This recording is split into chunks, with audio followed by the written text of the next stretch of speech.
గత కొన్ని రోజులుగా దేశంలో జరుగుతున్నటువంటి చర్చ మనందరికీ తెలిసిందే.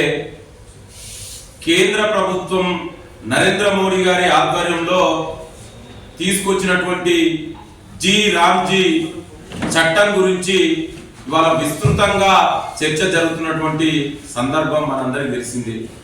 ఆనాడు యూపీఏ హయాంలో కాంగ్రెస్ ప్రభుత్వం ప్రధానమంత్రిగా ఆనాడు మన్మోహన్ సింగ్ గారి ఆధ్వర్యంలో, అదేవిధంగా ఆనాడు యూపీఏ చైర్పర్సన్ సోనియా గాంధీ గారి ఆలోచనతోటి దేశంలో ఉన్నటువంటి మేధావులు, ప్రజాస్వామ్యవాదులు, సామాజిక కార్యకర్తలు అందరికీ అభిప్రాయాలకు అనుగుణంగా ఆనాడు మహాత్మా గాంధీ జాతీయ ఉపాధి హామీ పథకాన్ని పేదలకు, గ్రామీణ ప్రాంతంలో ఉన్నటువంటి పేదలకు 60 రోజులు పని కల్పించాలి కుటుంబాలకి అనే ఉద్దేశంతో ఆనాడు భారత రాజ్యాంగంలో ఆర్టికల్ 41 ప్రకారం ఏదైతే రైట్ టు వర్క్ అనే డైరెక్టివ్ ప్రిన్సిపల్ ఆఫ్ స్టేట్ పాలసీలో ఉందో దాన్ని ఆదర్శంగా తీసుకొని ఆనాడు కాంగ్రెస్ ప్రభుత్వం ఉపాధి హామీ పథకాన్ని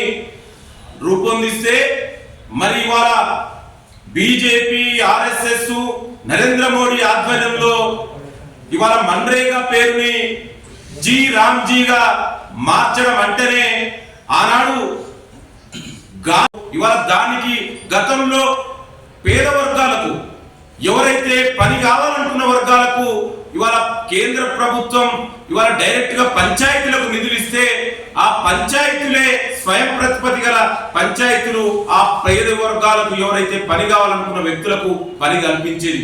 అంటే పని అనేది ఆ రోజుల్లో హక్కుగా ఉంటే ఇవాళ బీజేపీ జీరామ్ బిల్లులో అది ఒక కేంద్ర ప్రభుత్వం దయాదాక్షాణాల మీదనే ఇవాళ ఈ జీరామ్జీ బిల్లు వచ్చింది.